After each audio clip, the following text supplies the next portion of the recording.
First, SEBI, SEBI, SEBI, Securities Exchange Board of India. Security Exchange Board of India. அதோட 11th ஹெட்டா ஒருத்தர் appoint பண்ணிருக்காங்க. இப்போ துகின் காந்த் பாண்டே செபியோட 11வது தலைவரா துகின் காந்த் பாண்டேவை நியமிச்சிருக்காங்க. இந்த செபி எப்ப எஸ்டாப்ளிஷ் பண்ணாங்கன்னா ஏப்ரல் 12, 1988. செபி எஸ்டாப்ளிஷ் பண்ணது ஏப்ரல் 12, 1988. அதோட ஹெட் குவார்டர்ஸ் வந்து மும்பை. அடுத்து Ratan Tata's endowment foundation. Ratan Tata endowment foundation, அதாவது அது வந்து ஒரு அறக்கட்டளை. ரத்தன் டாடா உருவாக்கின ஒரு அறக்கட்டளை. அதோட நியூ சேர்மேன் என் சந்திரசேகரன். நியூ சேர்மேன் என் சந்திரசேகரன். அடுத்து நான் முதல்வன். நான் முதல்வன் வந்து 2022 மார்ச் அப்போ ஆரம்பிக்கப்பட்டது. 2022 மார்ச் மாதம் ஆரம்பிக்கப்பட்டது. இது வந்து கல்லூரி மற்றும் பள்ளி மாணவர்களுக்கான திறன் பயிற்சி அளிக்கிறதுக்கான ஒரு ஸ்கீம். இது இதன் மூலியமா இது வரைக்கும் ஒரு 41 லட்சம் பேருக்கு திறன் பயிற்சி அளிக்கப்பட்டிருக்கிறோம். 41 லட்சம் பேருக்கு. அப்புறம் ஒரு 2.60 லட்சம் பேருக்கு வந்து இதுல பிளேஸ்மெண்ட் அடைஞ்சிருக்காங்க. 2.60. அடுத்து ஐநாவின் ஹிந்தி திட்டம்.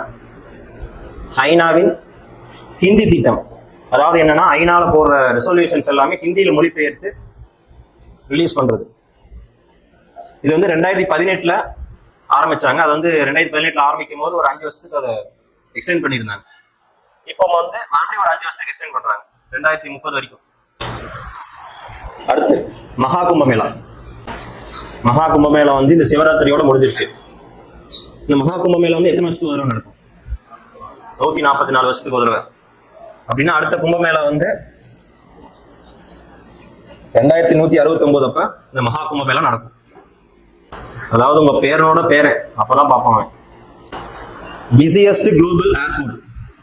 Busiest global airport 2025. இந்த இண்டெக்ஸ்ல ஃபர்ஸ்ட் பிளேஸ்ல இருக்கிறது வந்து Dubai international airport. Dubai international airport. இதுல இந்தியாவோட ஏர்போர்ட் வந்து 8வது பிளேஸ்ல இருக்கு. அதாவது Indira Gandhi international airport 8th பிளேஸ்ல. இந்திரா காந்தி இன்டர்நேஷனல் ஏர்போர்ட் டெல்லியில இருக்கு. இந்த இண்டெக்ஸை ரிலீஸ் பண்ணது வந்து official airline guide. Official airlines guide. அடுத்து இப்போ தமிழ்நாடு இருக்குல்ல, இப்போ தமிழ்நாட்டில் இருக்கிற ஸ்கூல் எஜுகேஷன்ல எந்த மொழியெல்லாம் கம்பல்சரி?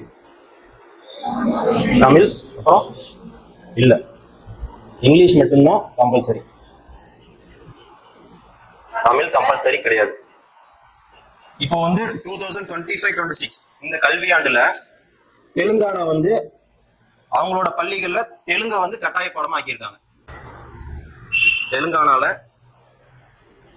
இருக்க எல்லா பள்ளியிலையும், கவர்மெண்ட் ஸ்கூலா இருக்கலாம் இல்ல சிபிஎஸ்சியா இருக்கலாம், எல்லாத்துலயுமே தெலுங்கு வந்து இப்ப கம்பல்சரி. தெலுங்கானாவோட சீஃப் மினிஸ்டர் பேரு ரேவந்த் ரெட்டி. ரேவந்த் ரெட்டி. இதே மாதிரி பஞ்சாப்லயும் பண்ணியிருக்காங்க.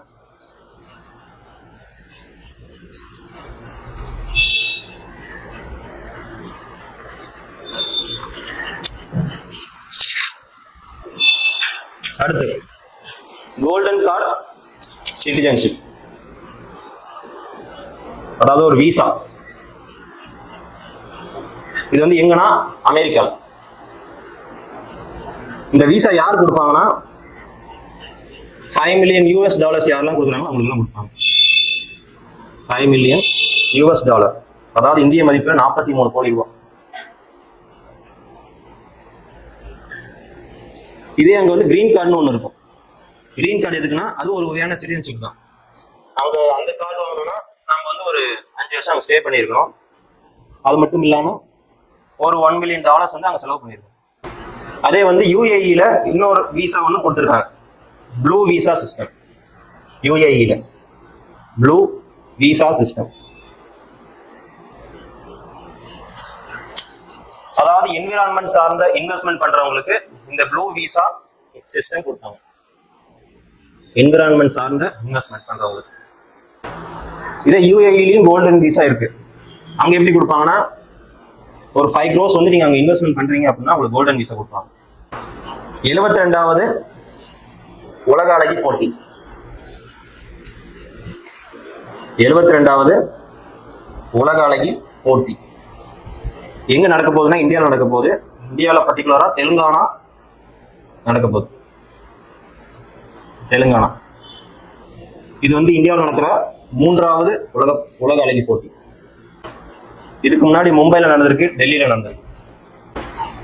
இதுல வந்து 140 நாடை சேர்ந்த இளம் பெண்கள் பங்கேற்பாங்க. 140 நாடுகளை சார்ந்த இளம் பெண்கள் பங்கேற்பாங்க.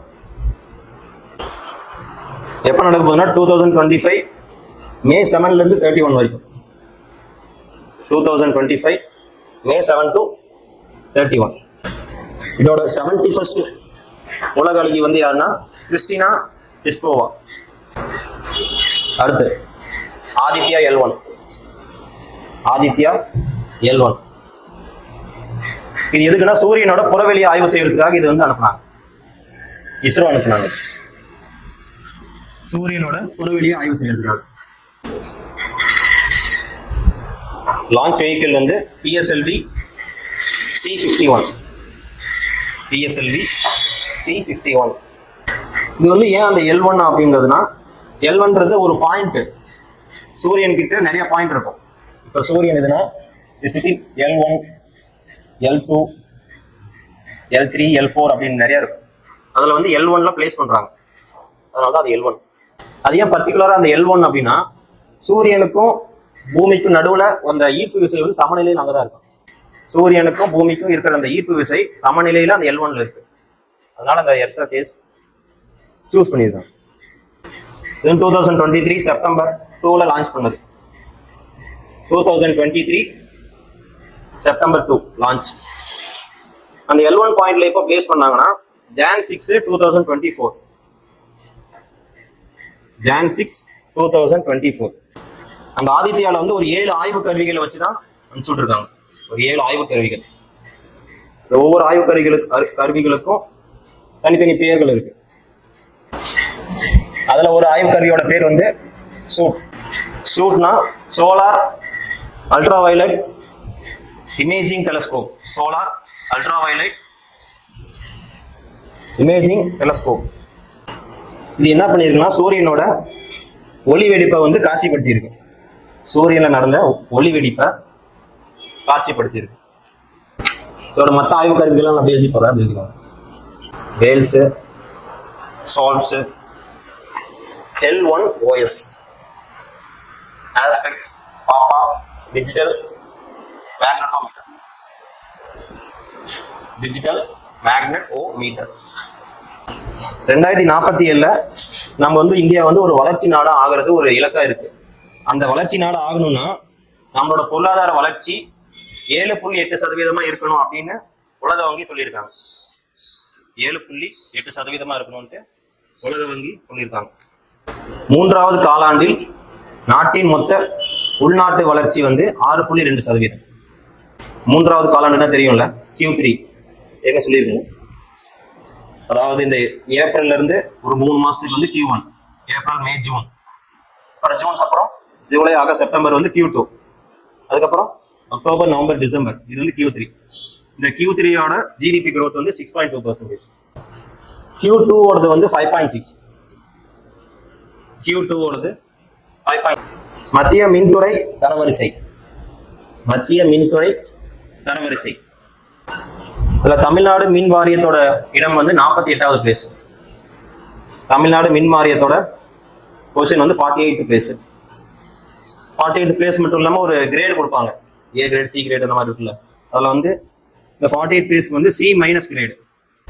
இதுல ஃபர்ஸ்ட் பிளேஸ் வந்து Maharashtra Adani electricity. First place Maharashtra, Adani electricity. Second Gujarat. One nation one board, துறைமுகம். ஒரே நாடு ஒரே துறைமுகம். One nation one board. இந்த இனிஷியேட்டிவ் யார் பண்ணியிருக்காங்கன்னா Sarbananda Sonowal.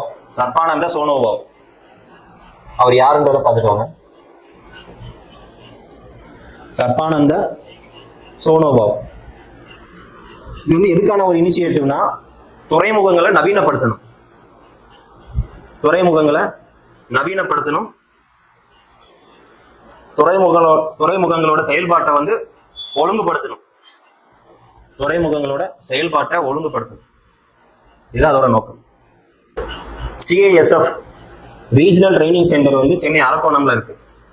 CISF regional training centre இது வந்து சென்னை அரக்கோணம்ல இருக்கு. அதோட பேரை வந்து மாத்திருக்காங்க. ரீஜனல் ட்ரைனிங் சென்டர் பேர் வந்து ராஜாதித்ய சோழா, பராந்தக சோழரோட பையன். முதலாம் பராந்தகன் படிச்சிருப்பீங்க, அவரோட பையன். அவர் பேர் வந்து அங்க ட்ரைனிங் சென்டருக்கு வச்சிருக்காங்க. CISF ஃபுல் ஃபார்ம் என்னன்னா central industrial security force. Central industrial security force. இது எப்போ உருவாக்குறாங்கன்னா March 10, 1969. March 10, 1969. Central industrial security force.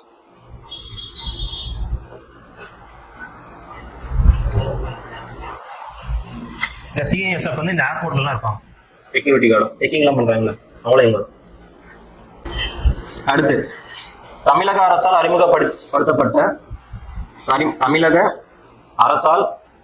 அறிமுகப்படுத்தப்பட்ட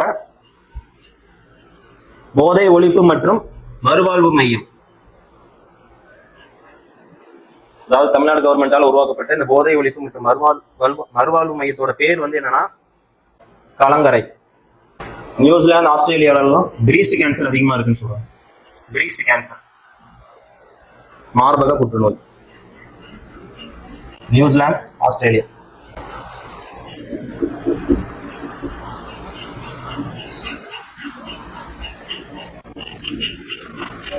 ஃப்ரெட்ரிச் மெர்ஸ் ஜெர்மனியோட புதிய அதிபர்.